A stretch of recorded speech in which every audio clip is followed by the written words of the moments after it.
Hi guys, நான் உங்க நிலா teacher பேசுறேன். இன்னைக்கு நான் உங்களுக்காக கொண்டு வந்திருக்கிறது ஒரு சாதாரண கதை கிடையாது. இது ஒரு விபரீதமான உண்மைச் சம்பவம். நம்ம சென்னை நங்கநல்லூர் ஏரியாவுல நடந்த ஒரு ஹாட்டான மேஜிக் இது. இந்த கதைய நீங்க முழுசா கேட்டீங்கன்னா, ஒரு மனுஷனோட ஆசையும் ஒரு பெண்ணோட ஏக்கம் கலந்த தாகமும் எப்படி ஒரு விபரீதமான முடிவைத் தரும்னு புரிஞ்சுப்பீங்க.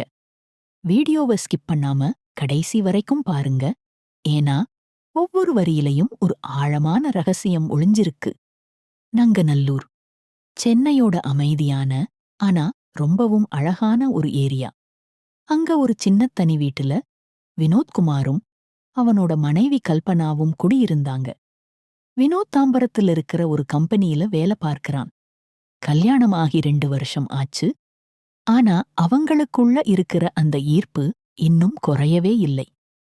குறிப்பா லீவு நாட்கள் வந்தாலே வினோத்தும் கல்பனாவும் ஒருத்தர் பிரிஞ்சிருக்கவே மாட்டாங்க.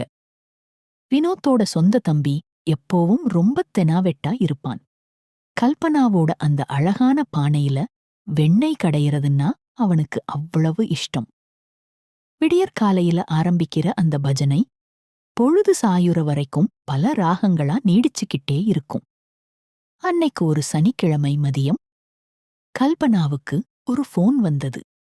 அவளோட தூரத்து உறவினருக்கு உடம்பு சரியில்லைன்னு பட்டாபிராம் போக வேண்டியிருந்தது. வினோத், நான் கிளம்புறேன். நைட்டு வர லேடாகும். நீங்க சமத்தா இருங்க. நான் இல்லன்னு சொல்லிட்டு உங்க தம்பியத் தட்டி எழுப்பி பூப்பறிக்க விட்டுறாதீங்க என்று சிரிச்சுக்கிட்டே சொல்லிட்டு போனா. வினோத் வீட்ல தனியா இருந்தான். மதியம் சாப்பிட்டுட்டு அப்படியே ஒரு குட்டித் தூக்கம் போடலாம்னு நினைச்சப்போதான் வாசல்ல அந்தச் சத்தம் கேட்டுச்சு. அம்மா, பூ வேணுமா? வாசலை திறந்து பார்த்தா அங்க சுகுணா நிக்கிறா. அவதான் டெய்லி இவங்க வீட்டுக்கு பூ குடுக்கிறவ.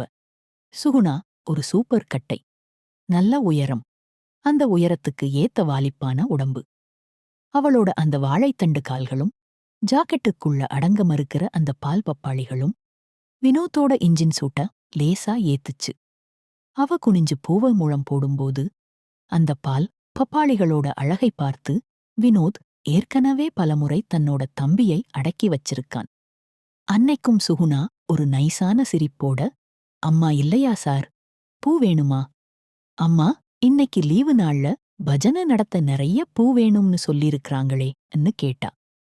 அம்மா இல்ல சுகுணா, ஆனா பூ வேணும், உள்ளவான்னு வினோத் கூப்பிட்டான்.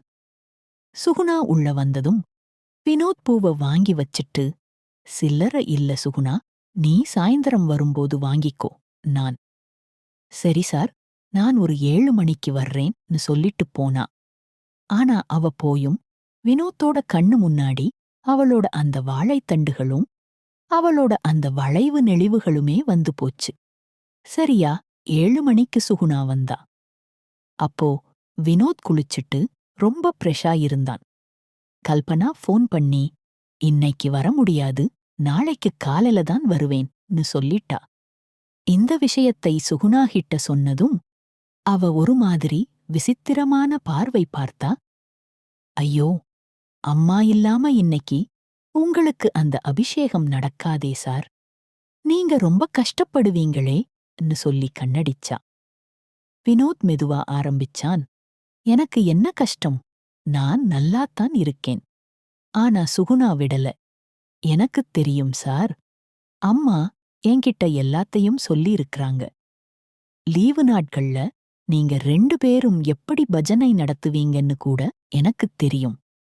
பாவம், இன்னைக்கு அம்மாவோட கொத்தமல்லித் தோட்டம் இல்லாம நீங்க எப்படி தவிக்கப் போறீங்களோன்னு நினைச்சேன்னு சொல்லி அவளோட பால் பப்பாளிகள லேசா அசைச்சா. அப்பதான் சுகுணா தன் மனசுல இருக்கிற ஏக்கத்தைக் கொட்டுனா. சார், நீங்க கொடுத்து வச்சவர். உங்களால அம்மாவைச் சந்தோஷமா வச்சுக்க முடியுது. ஆனா என் நிலையப் பாருங்க. என் புருஷன் ஒரு தண்ணி பார்ட்டி. வர்றதே தண்ணி அடிச்சிட்டுத்தான் வருவாரு. வந்துட்டு ஒரு 4 தட்டு தட்டுவாரு. அப்புறம் அப்படியே வாந்தி எடுத்துட்டு படுத்துக்குவாரு. எனக்கு அந்த பஜனையில ஒரு திருப்தியே கிடைக்கிறதில்ல. நீங்க நடத்துற அந்த ஆழமான உழவு மாதிரி எனக்கு ஒரு நாளும் கிடைச்சதில்லன்னு சொல்லி அழ ஆரம்பிச்சிட்டா. அவ அழுறத பார்த்ததும் வினோத் மனசு உருகிடுச்சு. அவளோட தோள்ல கை வச்சு ஆறுதல் சொன்னான். வருத்தப்படாத சுகுணா, உனக்கு அந்த சந்தோஷம் வேணும்னா அதுல தப்பில்லன்னு சொன்னான். வினோத்தோட கைப்பட்டதும் சுகுணாவுக்கு உடம்பு சிலிர்த்திடுச்சு. அவ வினோத்தை இறுக்கி கட்டி பிடிச்சுக்கிட்டு அவன் கைய எடுத்து தன் ஜாக்கெட் மேல வச்சு அழுத்துனா. வினோத்துக்கு இப்போ இன்ஜின் சூடு உச்சத்துக்குப் போயிடுச்சு. மெதுவா அவளோட முந்தானைய விலக்கி அந்த பால் பப்பாளிகளை ரவிக்கையோடு சேர்த்துச் சுவைக்க ஆரம்பிச்சான். சுகுணா, ஐயா, என்ன சுகம்னு சொல்லி மெதுவா ராகம் பாட ஆரம்பிச்சா. வினோத் அவளோட ரவிக்கைய கழட்டிட்டு அந்த பெரிய பால் பப்பாளிகள கசக்கிப் பிழிய ஆரம்பிச்சான். சுகுணாவோட கைகளோ வினோத்தோட லுங்கிக்குள்ள போயி அங்க தெனாவெட்டா நட்டுக்கிட்டிருந்த அந்த பெரிய உலக்கைய பிடிச்சு ஆட்ட ஆரம்பிச்சது. ஐயா, இவ்வளவு பெருசா உங்க உலக்க? என் புருஷன் வச்சிருக்க சின்ன கம்ப விட இது ரொம்ப பெருசா இருக்கே. இது உள்ள போனா நான் தாங்குவேனா ன்னு ஆச்சரியமா கேட்டா. வினோத் அவளோட புடவைய தூக்குனான். அங்க சுகுணாவோட கொத்தமல்லித் தோட்டம் ரொம்ப அடர்த்தியா கருப்பா இருந்தது. வினோத்தோட தம்பி அந்த தோட்டத்துக்குள்ள இறங்க ரொம்பவே துடிச்சான். வினோத் அவளோட அந்த ஈரமான சந்தை திறந்து தன் உலக்கையை மெதுவா உள்ள இறக்குனான். எந்த கஷ்டமும் இல்லாம அது உள்ள போயி அடிப்பகுதியில முட்டுச்சு. சுகுணா வலியில துடிச்சாலும் அதுல ஒரு புதுவிதமான சுகத்தைக் கண்டா. உழுங்க சார், நல்லா ஆழமா உழுங்க. என் தோட்டம் இத்தனை நாளா காஞ்சு கிடந்தது. இன்னைக்கு உங்களோட அந்த பாயசத்தால என் தோட்டமே குளிரணும்னு சொல்லி இடுப்பை ஆட்டி ஒத்துழைப்பு கொடுத்தா. 10 நிமிஷம் அந்த பஜனை ரொம்ப தீவிரமா நடந்தது. வினோத் தன் பலத்தையெல்லாம் திரட்டி அந்த உலக்கையை உள்ளையும் வெளியையும் வேகமா தள்ளினான். சுகுணா கத்துற சத்தம் வெளிய கேட்கிற அளவுக்கு பலமான ராகங்கள் பாடினா. ஒரு கட்டத்துல வினோத்துக்கு பாயசம் பொங்குறது தெரிஞ்சது. சுகுணா, வரப்போகுதுடி என்ன சொல்ல வினோத்தோட தம்பி நல்லா வாந்தி எடுக்க ஆரம்பிச்சான். அந்தச் சூடான பாயசம் சுகுணாவோட தோட்டத்துக்குள்ளேயே முழுக்க முழுக்க பாய்ஞ்சு ஒரு பெரிய அபிஷேகத்தை முடிச்சது. ஆனா வினோத்துக்கு தாகம் அடங்கல. கொஞ்ச நேரத்திலேயே அவனோட தம்பி மறுபடியும் இரும்புத்தடி மாதிரி முழிச்சு எந்திரிச்சிட்டான். இந்தத் தடவை வினோத் ஒரு விபரீத ஆசையைச் சொன்னான். சுகுணாவை தரையில ஒரு பையப் போட்டு மல்லாக்கப் படுக்க வச்சான். சுகுணா, இன்னைக்கு இந்த பாதையிலையும் என் கலப்ப போகணும்னு ஆசைப்படுதுன்னு அவளோட பின்வாசல் சந்தை காட்டினான். சுகுணாவும் விடல. பரவாயில்ல சார், அந்தச் சின்னச் சந்துலையும் இன்னைக்கு பாயசத்தை ஊத்துங்க, ஆனா மெதுவான்னு கெஞ்சினா. வினோத் அந்தச் சந்துல கொஞ்சம் வெண்ணெயை தடவி மெதுவா தன் உலக்கையை உள்ள நுழைய வச்சான். அது ரொம்ப இறுக்கமா இருந்ததால சுகுணா கண்ணீர் விட்டுத் துடிச்சா.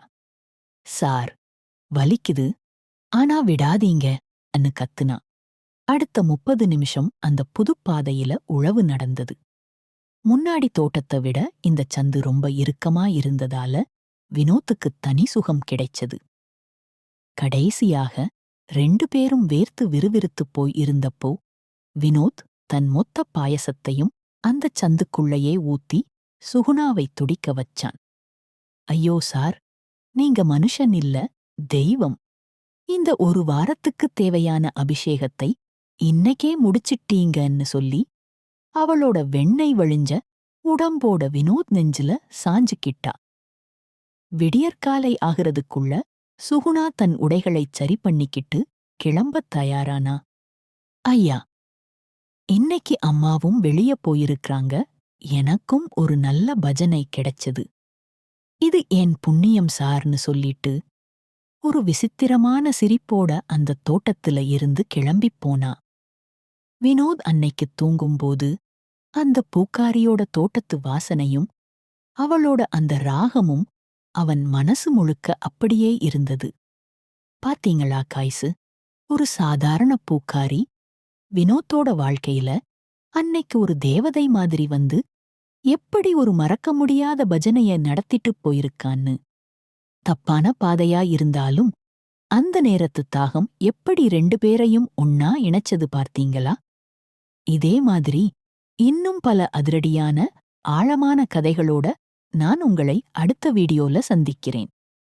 இந்த வீடியோ உங்களுக்கு பிடிச்சிருந்தா லைக் பண்ணுங்க, உங்க ஃப்ரெண்ட்ஸ்க்கு ஷேர் பண்ணுங்க.